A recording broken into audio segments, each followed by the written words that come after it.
Saudari-saudaraku yang terkasih, ini adalah percakapan keempat mulai dengan pembicaraan tentang Injil-Injil. Kita mulai dengan Injil Markus. Sebagai catatan, ingin saya ungkapkan sekali lagi bahwa ketika kita mulai membaca teks kitab suci dan mulai menafsirkannya, lalu faham-faham dasar yang pernah kita pelajari ketika kita mempelajari Dei Verbum, konstitusi dogmatis Dei Verbum, itu harus terus dipegang. Jadi misalnya tentang wahyu, tentang iman, tentang Allah, tentang manusia, lebih-lebih mengenai yang disebut kebenaran kitab suci. Dan kemudian masalah penafsirannya. Karena kalau masalah kebenaran masih belum jelas, nanti akan muncul pertanyaan-pertanyaan yang tidak perlu, tetapi juga pertanyaan-pertanyaan yang keliru. Kita ingat sekali lagi, kalau kita omong tentang kebenaran, itu bukan kebenaran faktual atau kebenaran matematis, tetapi adalah kebenaran demi keselamatan kita. Itu harus dipegang teguh. Catatan yang kedua, dalam perjumpaan awal mengenai Injil Markus, saya memberikan suatu skema. Dan skema itu terdiri dari 3 ayat kunci, yaitu bab 1 ayat 1 ketika Markus mengatakan, menulis bahwa seluruh Injilnya adalah usaha untuk memperkenalkan bahwa Yesus adalah Kristus dan Anak Allah. Itu yang namanya skema dasar, skema besar Injil Markus. Oleh karena itu nanti kalau kita mulai membaca bagian demi bagian, perikope demi perikope, skema besar itu harus diingat sehingga kita tahu, oh, perikope ini, bagian ini ada di bagian itu. Sehingga kita membacanya di dalam suatu konteks. Karena membaca suatu teks di luar konteks, itu nanti bisa kurang kaya kesimpulannya. Itu catatan yang kedua. Nah, catatan yang ketiga, kita sudah bicara dalam percakapan yang lalu mengenai panggilan murid-murid Yesus. Lebih-lebih yang kita lihat pada waktu itu adalah panggilan ke-12 murid. Ke-12 murid. Reaksi ke-12 murid terhadap panggilan Yesus, kemudian pendidikannya dan selanjutnya. Nah, sekarang saya akan mengawali perjumpaan yang keempat ini mengenai Injil Markus dengan menunjukkan berbagai macam reaksi lain selain reaksi ke-12 murid Yesus itu. Supaya nanti lengkap dan nanti kemudian akan kita lihat lebih jauh reaksi seperti itu kenapa, reaksi ini kenapa. Saya mulai dengan reaksi-reaksi terhadap perwahyuan Yesus, terhadap pernyataan diri Yesus. Yang pertama yang amat sangat jelas adalah kelompok orang-orang yang menentang Yesus sejak awal. Yesus mewahyukan diri, ditunjukkan oleh Markus dan ditunjukkan pula oleh Markus, kelompok-kelompok yang menentang, yang tidak menerima perwahyuan itu. Yang disebut pertama, menurut bab 2 Injil Markus ayat 16, adalah orang-orang Farisi dan ahli-ahli Taurat. Ini kelompok pertama yang sering muncul di dalam kitab suci yang menentang Yesus. Siapakah mereka ini? Siapa yang disebut orang-orang Farisi? Kata Farisi di dalam bahasa kita itu kira-kira artinya orang yang memisahkan diri. Orang yang memisahkan diri, kenapa? karena menganggap dirinya paling suci. Orang-orang Farisi inilah yang dengan berbagai macam cara berusaha dan bahkan menunjukkan diri di tempat-tempat publik bahwa mereka adalah orang-orang yang amat sangat taat sekali. Coba, amat sangat taat sekali kepada aturan-aturan hukum, termasuk hukum-hukum yang tidak tertulis, yang sering disebut oleh Yesus membebani orang. Tetapi karena orang ini ingin menjadi yang istimewa, yang terpisah, yang paling suci, maka mereka berusaha sungguh-sungguh dengan pakaiannya, dengan segala macam yang dia kenakan, menunjukkan bahwa dia adalah orang-orang hebat itu. Biasanya orang-orang ini, orang Farisi itu merasa dirinya lebih benar dibandingkan dengan orang-orang lain, dan menganggap orang-orang di luar kelompok mereka itu orang-orang yang disebut orang-orang kampung, orang-orang yang tidak tahu hukum, orang-orang yang tidak bersih, orang-orang yang najis, dan sebagainya. Itu orang-orang Farisi. Mereka ini sekali lagi selain hukum yang tertulis, menerima hukum-hukum yang tidak tertulis. Dan semuanya ditaati dengan sangat. Itu yang pertama. Yang kedua adalah yang disebut kelompok-kelompok imam. Mereka ini adalah orang-orang Saduki, keturunan Sadok. Nah, kalau orang Farisi, waktu Palestina dijajah oleh pemerintah Romawi, orang-orang Farisi ini boleh dikatakan netral atau bahkan menolak kehadiran orang-orang Romawi itu, karena yang bukan kelompok mereka itu adalah orang-orang yang tidak bersih itu. Sementara orang Saduki itu lain. Orang Saduki yang terdiri dari para imam itu, imam-imam biasa, imam-imam kepala, biasanya adalah orang-orang yang secara ekonomi sangat kuat. Mereka adalah pelayan-pelayan bait Allah, dan mereka ini mempunyai kedudukan politik yang sangat kuat. Maka jabatan imam besar yang diambil dari kelompok orang Saduki itu menjadi rebutan. Dan untuk dapat menjadi imam besar harus ada dukungan dari pemerintah Romawi. Akibatnya mereka adalah kelompok yang dari satu pihak adalah kelompok agama, tetapi juga kelompok politik. Dan semuanya digunakan untuk kepentingan mereka sendiri. Itulah sebabnya,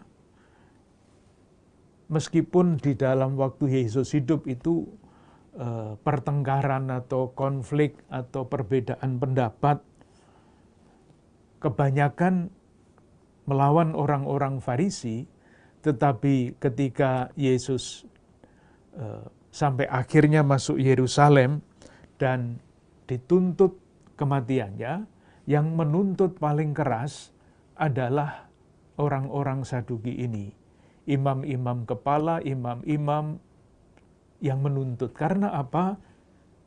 Kembali lagi ceritanya tidak berhenti sampai sekarang, karena kepentingan mereka terganggu oleh kehadiran Yesus. Dan tuduhannya selalu menghujat Allah. Yesus dituduh oleh orang-orang ini, Yesus menubuatkan atau mau mengatakan bahwa akan merombak bait Allah. Nah, ini menyinggung status mereka dan amit-amit menyinggung bisnis mereka. Maka orang ini harus mati. Ini orang Saduki. Orang Saduki ini berbeda dibandingkan dengan orang Farisi. dalam satu dua hal. Misalnya, orang Farisi itu mengakui kebangkitan, orang Saduki tidak. Aneh bukan? Kelompok agama, kelompok pemimpin agama tidak mengakui kebangkitan. Yang kedua, yang dipegang oleh kelompok Saduki ini hanyalah hukum tertulis, bukan hukum yang tak tertulis. Itulah sebabnya tadi saya katakan selama penampilan publiknya yang menjadi lawan Yesus kebanyakan adalah orang-orang Farisi. Karena yang dipersoalkan banyak diantaranya termasuk hukum yang tidak tertulis itu. Yang ketiga adalah yang disebut ahli-ahli Taurat. Ahli-ahli kitab ini ada yang termasuk kelompok Saduki, ada yang termasuk kelompok Farisi. Mereka adalah ahli yang mempelajari kitab suci dan kemudian menafsirkannya, dan tafsiran inilah yang kemudian juga dipertimbangkan sebagai hukum yang tidak tertulis, yang harus ditaati. Inilah yang membebani masyarakat pada umumnya. Pada bab 3 ayat 6 itu ada sesuatu yang aneh mengenai lawan-lawan Yesus itu.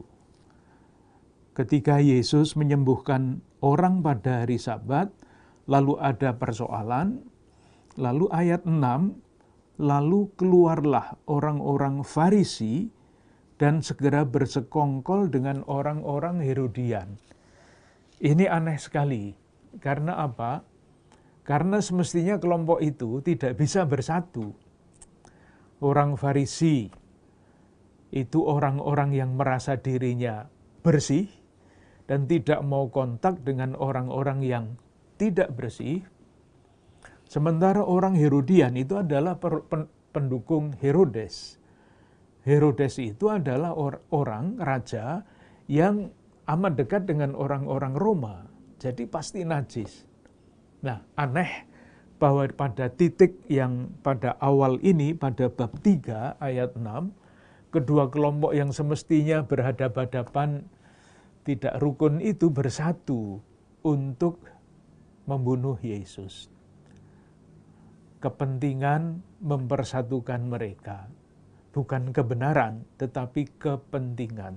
Jadi sudah kita lihat macam-macam hal yang tidak bagus di dalam kisah ini.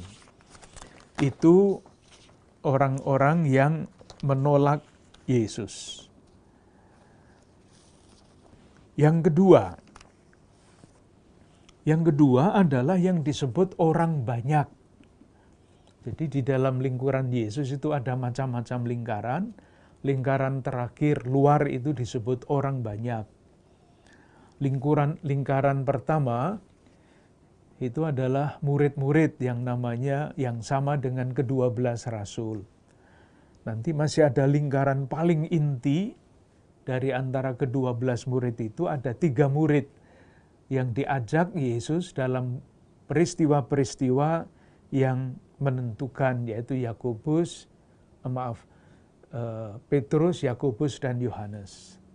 Namanya Petrus, Yakobus, Yohanes. Nanti suatu ketika nama Petrus itu ada pada nomor 2 kalau kita membaca kisah para rasul. Tapi itu cerita yang lain. Kisah mengenai hal itu dapat kita lihat, kita baca misalnya pada bab 11. Markus bab 11 ayat 18.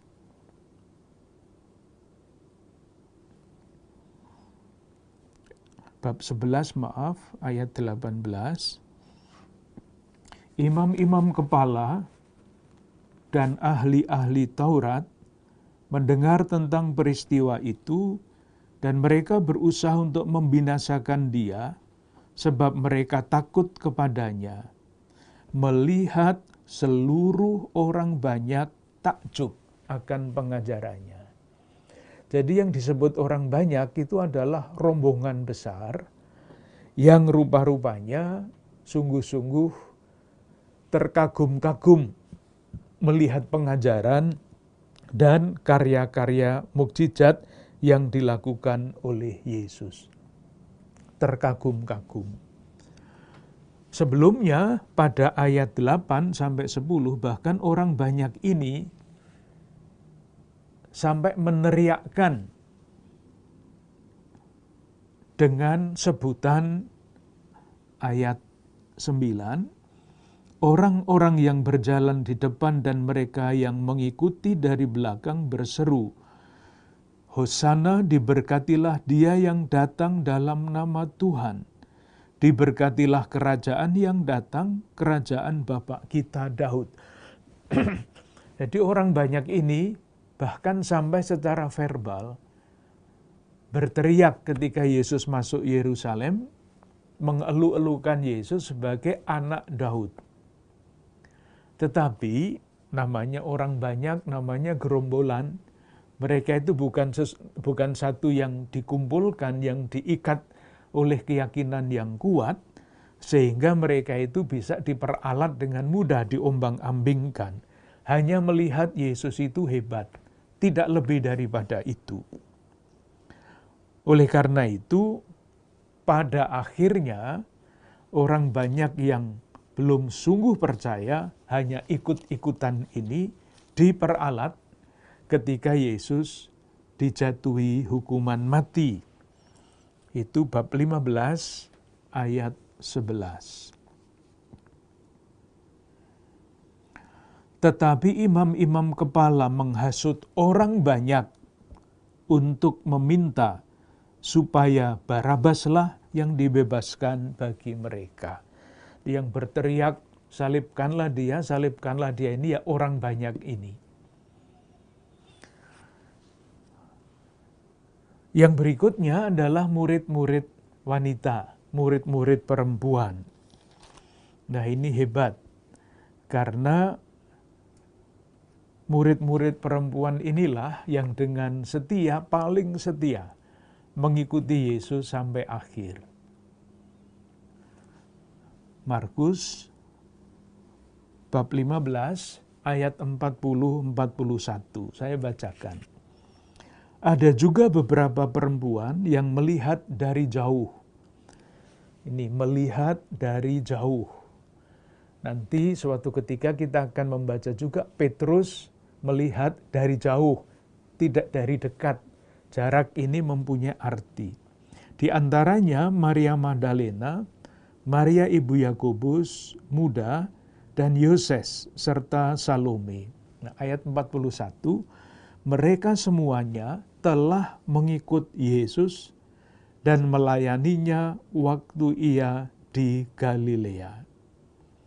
Dan ada juga di situ banyak perempuan lain yang telah datang ke Yerusalem bersama-sama dengan Yesus. Ini diceritakan ketika Yesus mati disalib. Jadi boleh dikatakan dibandingkan dengan ke-12 murid yang ketika Yesus ditangkap itu melarikan diri, tidak seorang pun yang tinggal. Perempuan-perempuan ini kalau boleh dibandingkan, tidak harus sih, murid-murid perempuan ini adalah kelompok yang paling setia mengikuti dari Galilea sampai ke Yerusalem, sampai ke salib. Itu mengenai reaksi-reaksi. Nah, yang sudah kita lihat agak panjang lebar dalam perjumpaan yang lalu adalah reaksi murid-murid, yaitu ke-12 rasul. Saya ingin mengajak saudari-saudara sekalian untuk memperdalam perjalanan ke-12 murid ini. Dan nanti mengambil kesimpulan-kesimpulan yang mungkin relevan untuk renungan kita, apa artinya menjadi murid, dan apa hambatan-hambatannya menjadi murid. Jadi perjumpaan ini akhirnya melanjutkan perjumpaan kita yang lalu mengenai panggilan ke-12 murid. Yang sudah kita lihat dengan sangat jelas, yaitu bahwa ada sikap yang konsisten dari depan sampai belakang. Murid-murid itu tidak tahu siapakah Yesus sebenarnya. Tetapi juga sudah kita lihat bahwa kendati para murid itu selalu ditampilkan salah mengerti, tidak mau bertanya, tidak tahu, tetapi terus dididik oleh Yesus langkah demi langkah.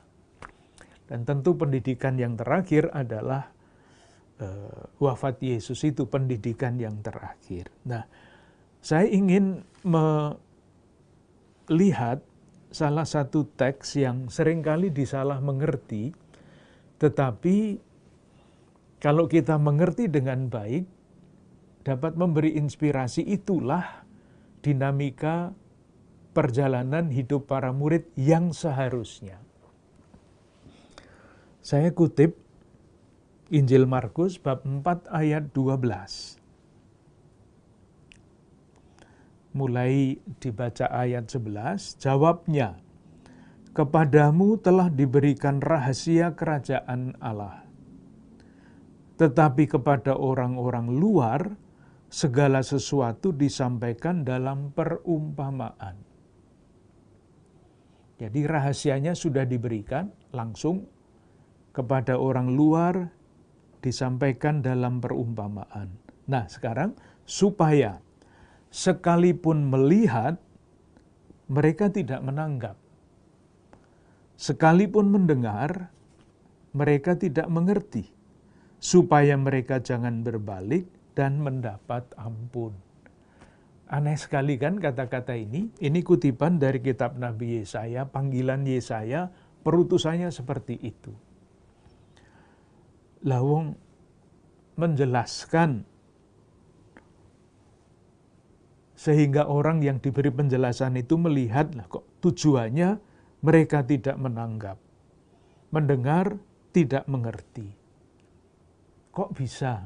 Nah, itu kalau dimengerti salah, itu bisa fatal, yaitu seolah-olah menuduh Allah itu tidak membiarkan atau sengaja manusia tidak pernah boleh memahami dirinya. Melihat, tidak menanggap, mendengar, tidak mengerti. Kalau begitu, faham kita tentu keliru mengenai maksud Tuhan itu. Lalu yang benar yang bagaimana? Nah, yang dibaca secara positif dibalik dari kata-kata ini. Jadi, murid-murid yang tidak menanggap itu, dari melihat dan tidak menanggap, seperti dikatakan di situ, dididik menjadi melihat dan menanggap. Itu dinamikanya, dari melihat tidak menanggap, dididik menjadi orang-orang yang melihat dan menanggap. Dari mendengar dan tidak mengerti, ke arah mendengar dan mengerti. Itu dinamikanya. Jadi kalau dilihat di dalam konteks seluruhan Injil Markus, ini tidak mungkin, tidak bisa dimengerti, oh kalau begitu Allah ini tidak adil, tidak fair. Membuat orang melihat tetapi tidak sampai menanggap, membuat orang mendengar tapi tidak sampai mengerti, supaya mereka jangan berbalik mendapat ampun, sebaliknya. Moga-moga dengan demikian dinamika yang mau kita lihat itu nanti dapat muncul. Jadi nanti akan kita lihat mengapa mereka melihat tetapi tidak menanggap. Mengapa manusia mendengar tapi tidak mengerti. Akan kita lihat dalam beberapa teks yang akan kita daftar nanti, alasan-alasan mengenai hal itu. Moga-moga skema yang kita landaskan pada Markus bab 4 ayat 12 ini dapat ditangkap dengan baik. Jadi pada bab 4 ayat 12 kita temukan dinamika, titik awalnya tidak mengerti, menjadi mengerti. Pada awalnya tidak menanggap, menjadi menanggap. Nanti kita lihat. Nah, sebelum itu, saya ingin menggarisbawahi lagi ungkapan-ungkapan ketidaktahuan para murid. Ungkapan-ungkapan ketidaktahuan para murid. Supaya mulai merasakan dalam keseluruhan Injil Markus, ketidaktahuan itu mempunyai fungsi. Yaitu kalau membuat suatu cerita, itu kan di tengah-tengahnya ada tegangan kan, supaya ceritanya menarik. Kalau semuanya datar-datar saja itu tidak menarik. Tapi kalau ada tegangan, lalu orang mulai tahu nanti jadinya bagaimana, Nah, untuk merasakan tegangan itu, saya tunjukkan lagi beberapa ayat yang menunjukkan para murid itu tidak mengerti. Moga-moga yang saya maksudkan jelas. Jadi ketidakmengertian itu bukan sekedar bodoh, tetapi di dalam seluruh konstruksi Injil Markus menimbulkan tegangan bagi yang membaca. Supaya terus bertanya terusnya bagaimana, sehingga tidak berhenti membaca. Markus bab 4 lagi. Ayat 23. Jadi saya yang membaca ayat-ayat saja untuk menunjukkan ketidaktahuan itu. Sesudah berbicara mengenai pelita, ini perumpamaan tentang pelita, Yesus mengatakan barang siapa mempunyai telinga untuk mendengar, hendaklah ia mendengar. Ini kalau dimengerti, ini kan semacam kalian ini sudah diberitahu mengenai macam-macam rahasia kerajaan Allah tadi bab 4 ayat 11, kepadamu telah diberikan rahasia kerajaan Allah. Diberitahu lagi dalam perumpamaan, tapi rupa-rupanya yang mempunyai telinga itu tidak mau mendengar. Maka diberi catatan, barang siapa mempunyai telinga untuk mendengar, hendaklah ia mendengar. Tidak mau mendengar. Ayat 24. Camkanlah apa yang kamu dengar. Camkanlah. Nah, kalau disuruh mencamkan itu kan artinya orang-orang itu tidak mencamkan. Nggak ngerti. Seperti dikatakan beberapa waktu yang lalu, para murid tidak mengerti tapi tidak mau tanya. Ayat 40. Bab 4 ayat 40. Ini kisah mengenai angin ribut diredakan. Lalu ia berkata kepada mereka, mengapa kamu begitu takut? Mengapa kamu tidak percaya? Eksplisit mengatakan, mengapa kamu tidak percaya? Jadi diingatkan berkali-kali, peringatan yang terakhir adalah mengapa kamu tidak percaya. Murid-murid tidak mengerti. Masih menimbulkan tegangan. Berikutnya adalah bab 6 ayat 52. Bab 6 ayat 52. Ini cerita Yesus berjalan di atas air. Sebelumnya, kisah sebelumnya adalah Yesus memberi makan kepada 5.000 orang. Ayat 52 mengatakan begini, sebab sesudah peristiwa roti itu, mereka belum juga mengerti, dan hati mereka tetap degil. Padahal mukjizat roti itu kan bukan main dahsyatnya ya kalau kita mengerti khususnya secara harafiah. Dahsyat betul. Tetapi di sini dikatakan sebab sesudah peristiwa roti itu mereka juga belum mengerti. Jadi masalah roti ini rupa-rupanya masalah besar, peristiwa besar, sampai masih diulang lagi, disebut lagi pada bab 8, ayat 14.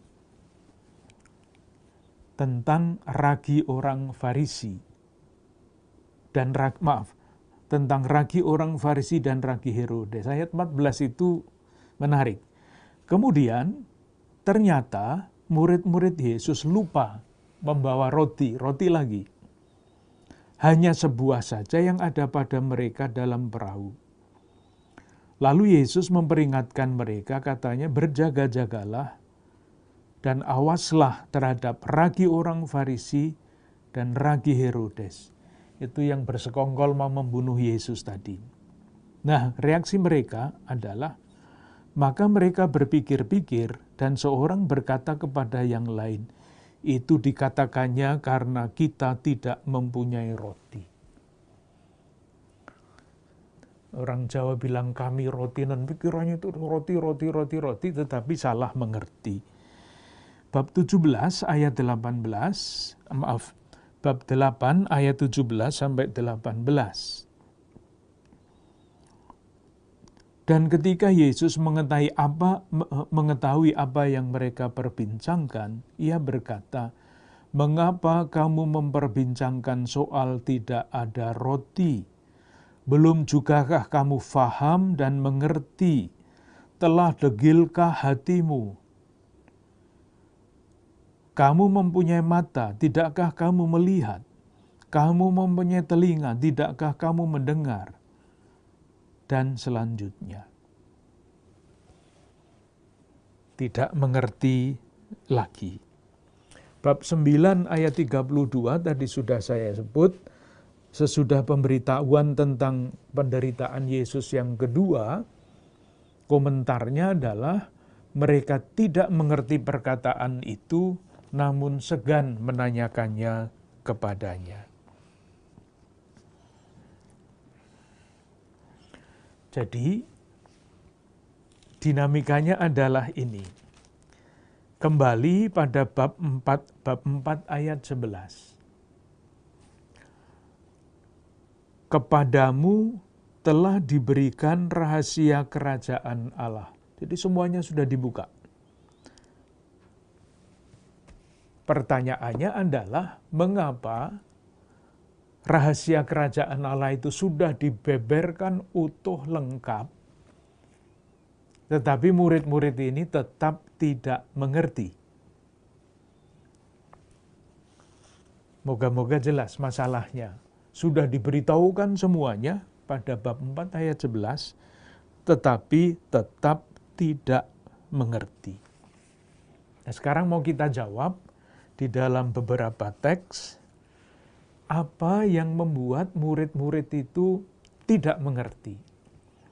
Belum kita bicarakan pada percakapan yang lalu, waktu itu hanya kita katakan, ya, pikiran manusia beda dengan pikiran Allah. Tetapi pertanyaannya adalah yang disebut pikiran manusia itu yang mana? Nah, sekarang mau ditunjukkan alasan-alasan mengapa murid-murid itu tidak mengerti. Kembali dari depan. Bab 2 ayat 25 sampai 26. Ini adalah kisah murid-murid memetik gandum pada hari Sabat. Ceritanya begini, ayat 23, pada suatu kali pada hari Sabat Yesus berjalan di ladang gandum. Sementara berjalan murid-muridnya memetik bulir gandum. Jadi memetik bulir gandum pada hari Sabat, menurut aturan tadi, aturan-aturan orang Farisi tidak boleh. Maka kata orang Farisi kepadanya, Farisi, lihat mengapa mereka berbuat sesuatu yang tidak diperbolehkan pada hari Sabat. Soalnya seperti itu. Yesus dan murid-muridnya melanggar hukum Sabat. Nah, jawaban Yesus itu sebetulnya mudahnya begini. kalian itu merasa diri sebagai orang yang paling tahu hukum, tapi kalian tidak membaca kitab suci dengan baik. Coba lihat pada zaman Daud, ayat 25, jawabannya kepada mereka, belum pernahkah kamu baca apa yang dilakukan Daud ketika ia dan mereka yang mengikutinya kekurangan dan kelaparan? Itu ceritanya nanti bisa dibaca sendiri pada kitab pertama Samuel bab 21 ayat 1 sampai 6. Itu ada, tidak usah dihafalkan, ini di sini ada di bawah di bawah teks kisah mengenai memetik gandum pada hari Sabat itu ada referensinya. Ayat 25 sampai 26 itu adalah kisah dari 1 Samuel bab 21 ayat 6. Nah, ceritanya begini, Daud dan para pengikutnya menurut 1 Samuel bab 21 itu masuk tempat ibadah, gampangnya begitu. Dan di tempat ibadah itu selalu ada roti sajian, jumlahnya 12. Setiap minggu diganti. Nah, roti yang dilengser dari tempat sajian itu adalah hak para imam. Hak para imam. Seperti daging kurban itu hak para imam. Nah, menurut aturan, yang boleh makan roti persembahan seperti itu hanyalah para imam, tidak boleh yang lain. Melanggar aturan. Kitab Imamat bab 24 ayat 9. Tetapi, karena Daud dan para pengikutnya berada di dalam situasi sulit, dia minta roti itu dan diberi. Makan roti persembahan yang seharusnya menurut aturan hanya boleh dimakan oleh para imam, diberikan kepada Daud dan pengikut-pengikutnya. Jadi Yesus memberikan contoh, ini loh, di dalam kitab suci sendiri ada kisah seperti yang saya lakukan ini. Kalian merasa diri orang yang paling hebat mengikuti aturan-aturan, kok nggak ngerti mengenai ini? Nggak ngerti atau nggak mau ngerti itu soal lain. Karena kalau mereka mengerti ini dan menerima ini, mereka dipaksa untuk mengubah cara berpikir mereka. Mereka sudah mempunyai keyakinan sendiri, dan bukti apapun, ilustrasi apapun yang menunjukkan bahwa pikiran mereka itu keliru, tidak mau diterima. Dengan kata lain,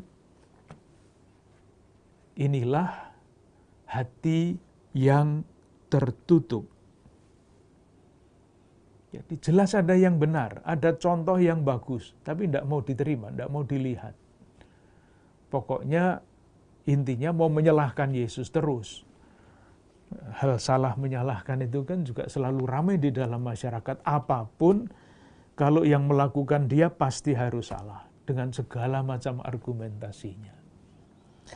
Nah, prinsip yang ditegaskan oleh Yesus di dalam bagian ini, akhirnya adalah ayat 27. Hari Sabat diadakan untuk manusia dan bukan manusia untuk hari Sabat. Prinsip baru yang seharusnya diterima karena bukti Alkitabiah peristiwa Daud itu. Tapi tidak mau diterima. Nah, itulah mungkin bisa dilanjutkan sendiri dengan refleksi mengenai perbedaan agama dan iman. Kita selalu membedakan agama dan iman. Agama itu bisa diperalat untuk kepentingan apapun. Tetapi iman itu tidak. Orang beragama itu cerminnya adalah orang Farisi yang seperti ini di dalam teks tadi. Orang beriman itu cerminnya adalah yang berpikir seperti ini. Hari Sabat diadakan untuk manusia dan bukan manusia untuk hari Sabat. Berbeda. Ini bisa menjadi sangat aktual. Itu teks yang pertama. Teks yang kedua adalah Markus bab 3 ayat 1 sampai 6. Di bawahnya, di dalam teks kitab suci, Yesus menyembuhkan orang pada hari Sabat. Dikatakan kepada mereka, tentang mereka, menurut ayat 5, ia berduka cita karena kedegilan mereka. Degil. Kata itu bisa ditafsirkan macam-macam. Degil itu artinya apa? Namanya menafsirkan ya bisa melihat kamus besar bahasa Indonesia misalnya. Tetapi menurut teks ini kita bisa memberi penafsiran mengenai degil itu. Yang pertama, ayat 2. Mereka mengamat-amati Yesus kalau-kalau ia menyembuhkan orang pada hari Sabat supaya mereka dapat mempersalahkannya. Ini orang degil ini.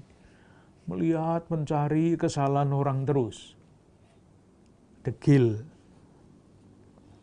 Degil yang berikutnya, ayat 4. Katanya kepada mereka, Yesus bertanya kepada orang degil itu, manakah yang diperbolehkan pada hari Sabat? Berbuat baik atau berbuat jahat?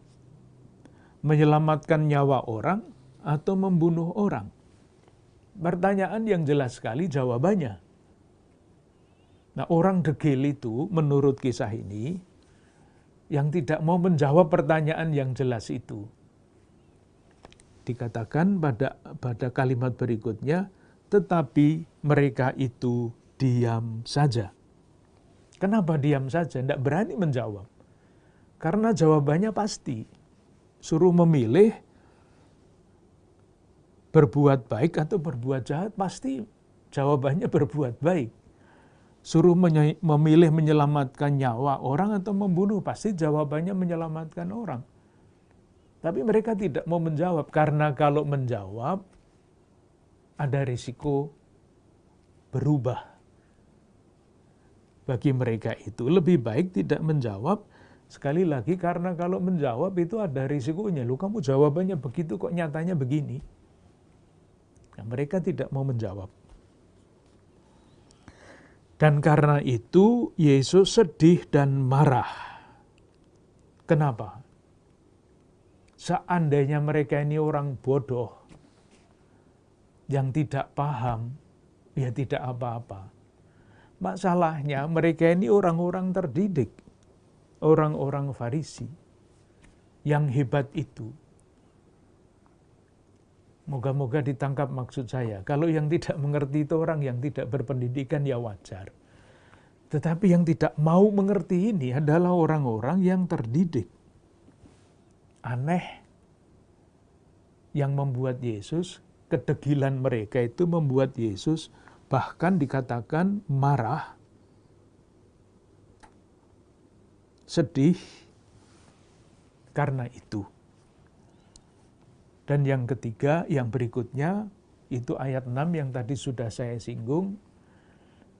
Orang-orang yang tidak mau berubah itu, meskipun mereka sebetulnya, tanda petik ya, maaf, partainya berbeda, ideologinya berbeda, pegangannya berbeda, tetapi kalau ada kepentingan bersama, ya jadi satu.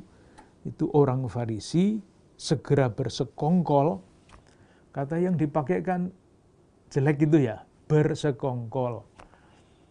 Karena ya itulah namanya kepentingan itu pasti direbut dengan persekongkolan. Kalau persaudaraan tidak mungkin mempersatukan dua kelompok yang sama sekali sangat berbeda dan tujuannya jelek seperti ini. Itu teks yang kedua. Teks yang ketiga adalah Markus bab 3 ayat 21. Ini lebih serem lagi. Bab 3 ayat 21. Yesus dan Beelzebul judulnya. Saya baca ayat 21. Waktu kaum keluarganya mendengar hal itu, mereka datang hendak mengambil dia, sebab kata mereka ia tidak waras lagi. Sampai segitunya, Yesus dianggap tidak waras lagi. Maka pertanyaannya adalah, mengapa Yesus itu sampai dianggap tidak waras? Ya, tafsirannya bisa macam-macam. Kita terbuka untuk menafsirkan mengapa Yesus dianggap tidak waras. Beberapa kemungkinan yang bisa dibaca tentu di dalam buku-buku rohani. Misalnya, Yesus itu kan anak tukang kayu. Perusahaannya berhasil baik. Dan jangan dibayangkan tukang kayu pada waktu itu buruh, bukan. Menurut banyak orang yang meneliti kehidupan masyarakat pada waktu itu, kedudukan di masyarakat tukang kayu dan tabib itu sama. Bagian dari masyarakat yang pasti bukan kelas yang di bawah, tapi sekurang-kurangnya kelas menengah. Jadi sudah mapanlah hidupnya. Nah, dianggap gila karena rupa-rupanya oleh orang-orang, oleh keluarganya yang tahu dia, Yesus meninggalkan kehidupan yang mapan, berhasil, dan jadi pewarta yang tidak jelas nasibnya. Itu bisa dianggap gila. Sama dengan orang-orang yang sudah mempunyai kedudukan yang begitu tinggi, tiba-tiba ingin jadi pastor, ingin jadi suster. Bodoh bukan main itu, menurut cara berpikir tertentu.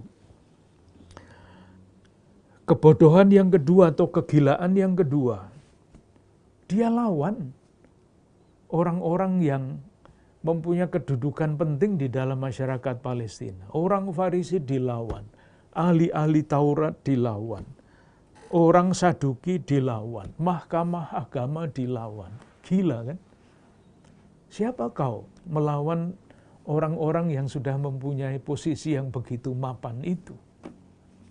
Gila, tidak bisa dimengerti, pasti kalah. Tidak akan pernah menang dengan penguasa-penguasa yang ada di dalam masyarakat pada waktu itu. Apalagi kalau dilihat siapa sih pendukungnya Yesus itu untuk melawan kelompok-kelompok yang sangat menentukan di dalam masyarakat itu. 12 murid, siapa mereka? Nelayan. Maka dipanggilnya di tepi danau. Levi, pemungut cukai. Punya kekuatan apa untuk melawan kekuatan-kekuatan dahsyat di dalam bidang agama, di dalam bidang politik seperti itu? Memang ada satu nasionalis yang hebat di antara muridnya, yaitu Simon, orang Zelot. Wah, itu nasionalis tulen. Yang juga baik untuk dipikirkan adalah Yesus itu aneh ya, mengumpulkan 12 rasul dari orang-orang yang latar belakangnya berbeda-beda sekali. Nelayan, pemungut cukai, nasionalis itu mempersatukannya gimana itu? Tapi itu soal lain untuk dipikirkan.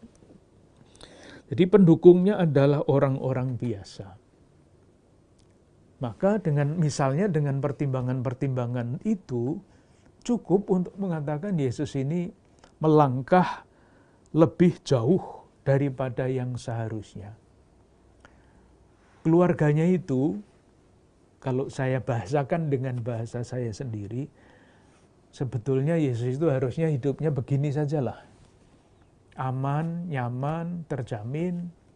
Kenapa Yesus itu melangkah lebih jauh daripada itu? Dan rasa-rasanya tanpa perhitungan. Maka disebut gila. Nah tentu jawabannya kita bisa membuat sendiri. Yesus bukan seperti itu. Yesus tidak mendasarkan hidupnya pada jaminan. Misalnya, Yesus tidak mau menang, dia inginnya yang benar. Ia tidak ambil pusing tentang kata orang, karena yang ia dengarkan adalah Allah. Nah, jawabannya bisa untuk renungan kita masing-masing. Kenapa Yesus bertindak gila? Tanda petik tentu saja bagi kita. Nah, kalau kita lihat sejarah gereja, ada orang-orang kudus yang dianggap gila pada zamannya. Kita ingat cerita Fransiskus dari Assisi itu kurang gila bagaimana. Tetapi justru karena kegilaannya itu, ia menjadi pembaharu di dalam gereja dan pengikutnya banyak sekali sampai sekarang. Berikutnya, bab 4, ayat 14 sampai 19.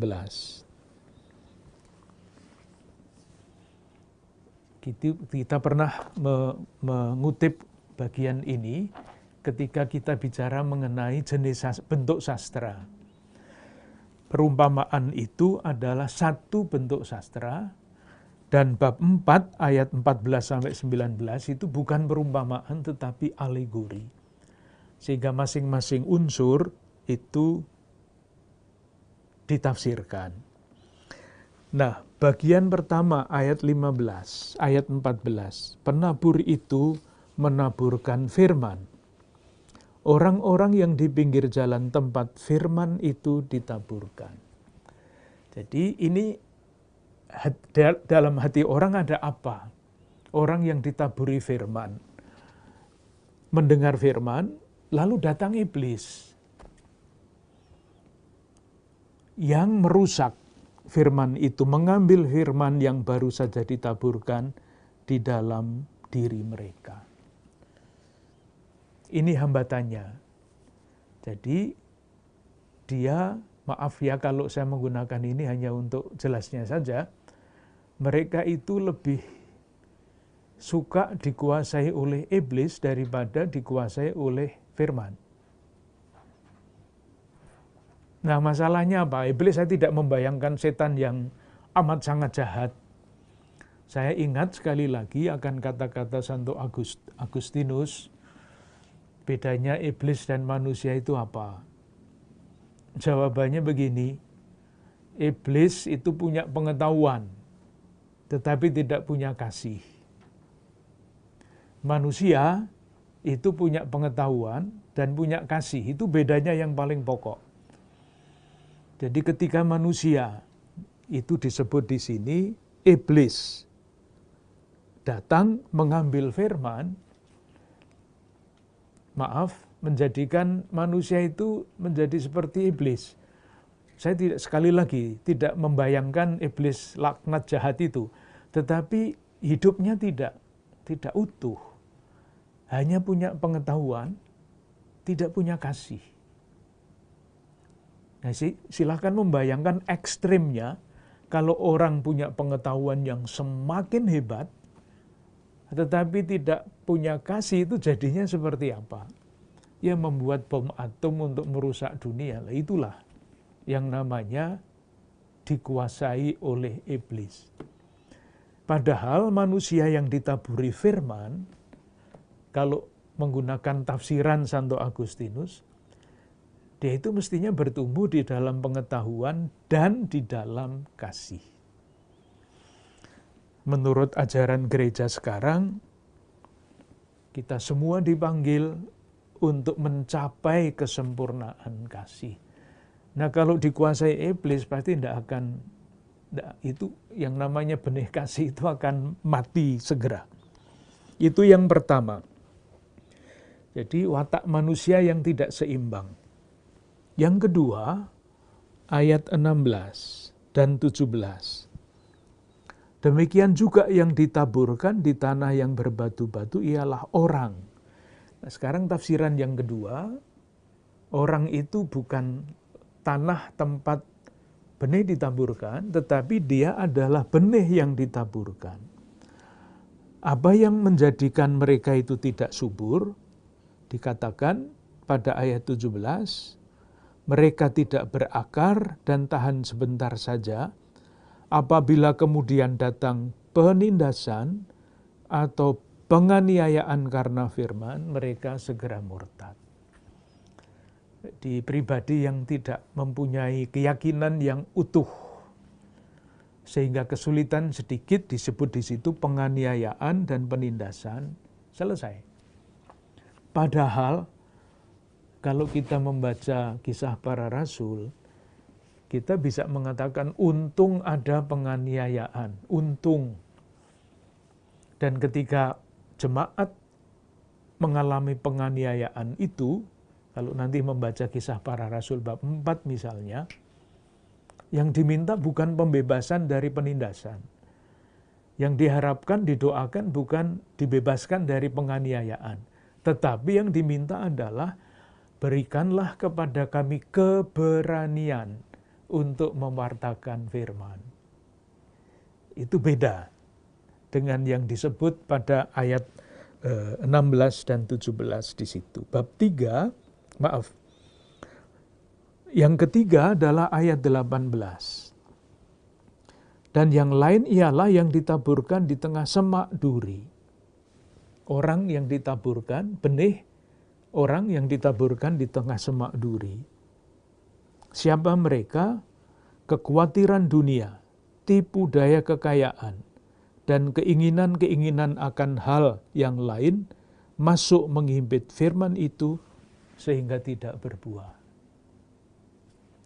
Disebut di situ, bisa ditafsirkan sendiri, kekhawatiran dunia, tipu daya kekayaan, keinginan yang lain. Itulah yang sering disebut Tritunggal yang Maha Tidak Kudus. Kita mempunyai Tritunggal Kudus, Maha Kudus, ini Tritunggal yang Maha Tidak Kudus. Apa itu? Ya bisa ditafsirkan sendiri satu persatu ini apa. Saya pernah membaca di dalam buku tertentu yang disebut Tritunggal yang Maha Tidak Kudus itu adalah uang, kekuasaan, gengsi.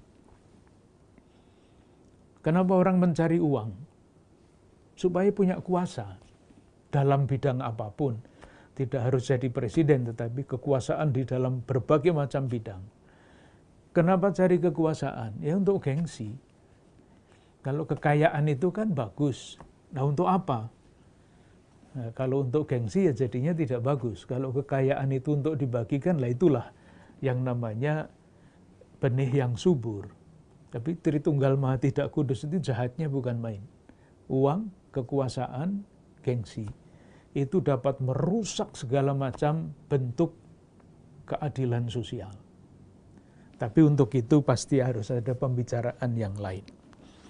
Yang terakhir adalah benih yang akhirnya berbuah.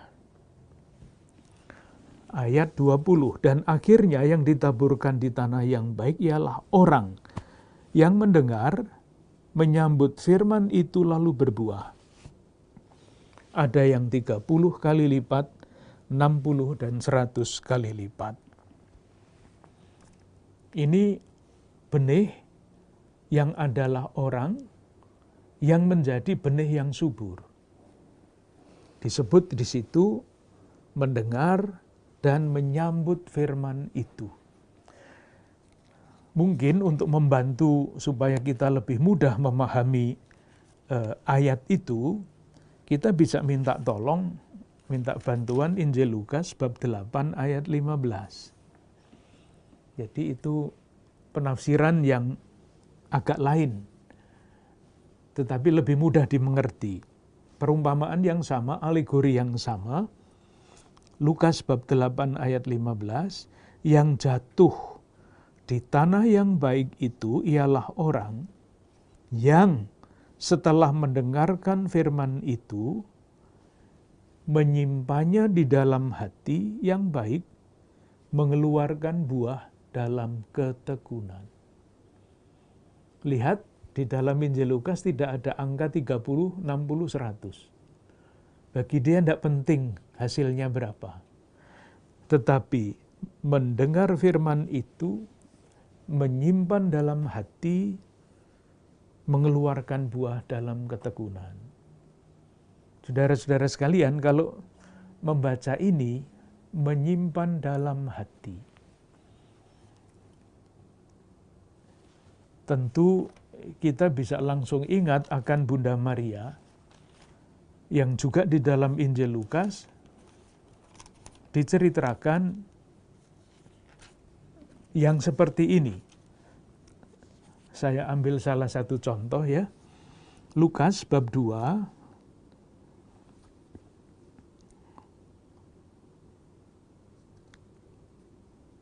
ayat 51.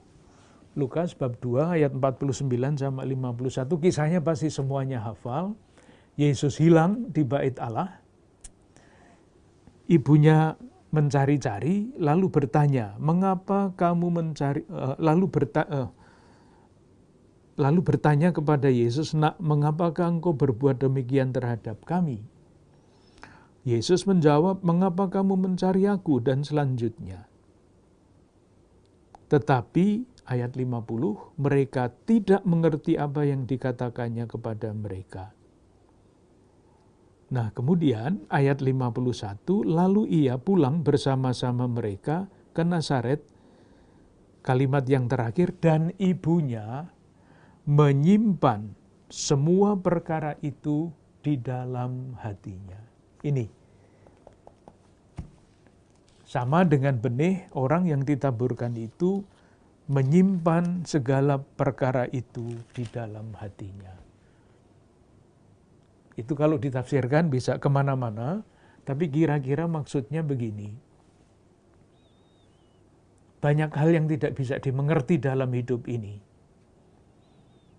Tetapi orang yang beriman itu yakin, kalaupun saya tidak mengerti, belum mengerti arti peristiwa itu, saya yakin bahwa ada rencana Tuhan di balik itu. Dan menjalankannya dalam ketekunan. Duh, masih agak panjang ini, moga-moga tidak pada tertidur. Dicoba diperpendek. Markus bab 4 ayat 24. Lalu ia berkata lagi, "Camkanlah apa yang kamu dengar, ukuran yang kamu pakai untuk mengukur akan diukurkan kepadamu, dan di samping itu akan ditambah lagi kepadamu." Ini kalimat yang tidak gampang. Mengertinya bagaimana? Mulai dari ayat 22, bab 4. Sebab tidak ada sesuatu yang tersembunyi yang tidak akan dinyatakan, dan tidak ada sesuatu yang rahasia yang tidak akan disingkapkan.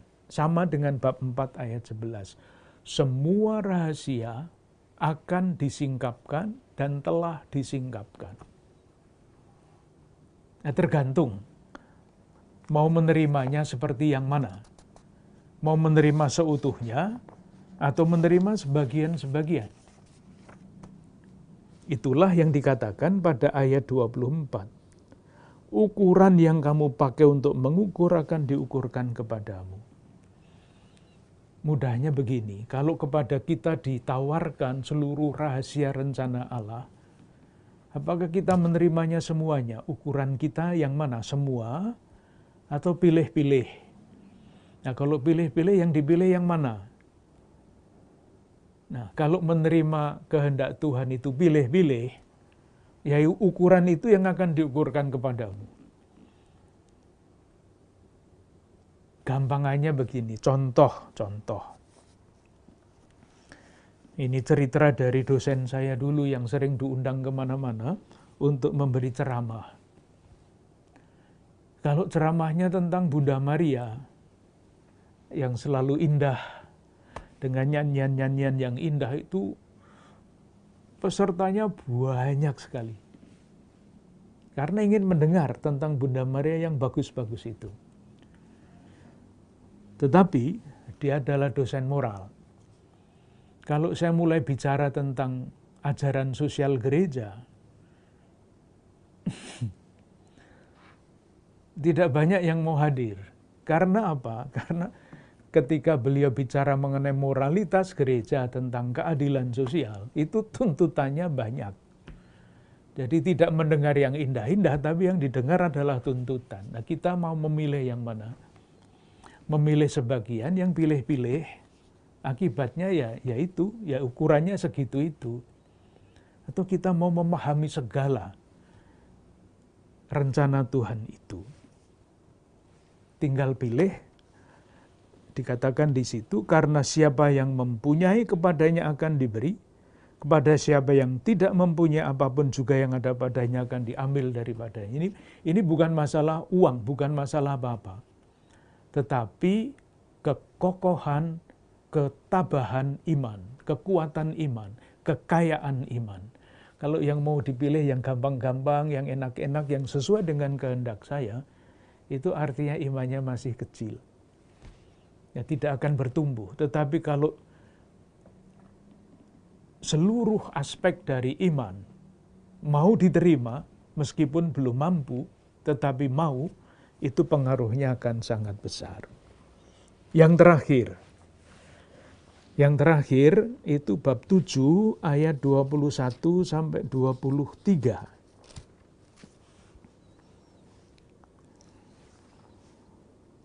Yesus bicara panjang tentang perintah Allah dan istiadat Yahudi. Sebetulnya bisa dijereng panjang sekali, tetapi kita lihat saja nanti mungkin dalam percakapan berikutnya, kalau kita mempunyai kesempatan, kita bicarakan lebih jauh. Kesimpulannya adalah ayat 20. Apa yang keluar dari seseorang, itulah yang menajiskan.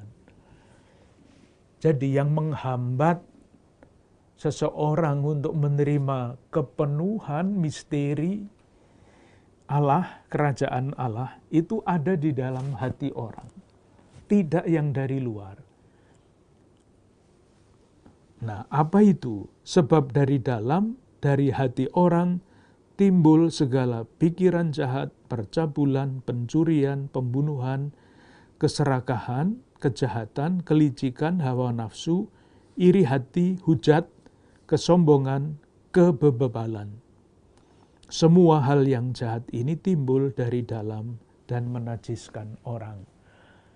Dalam arti ini bahasanya memang menajiskan orang.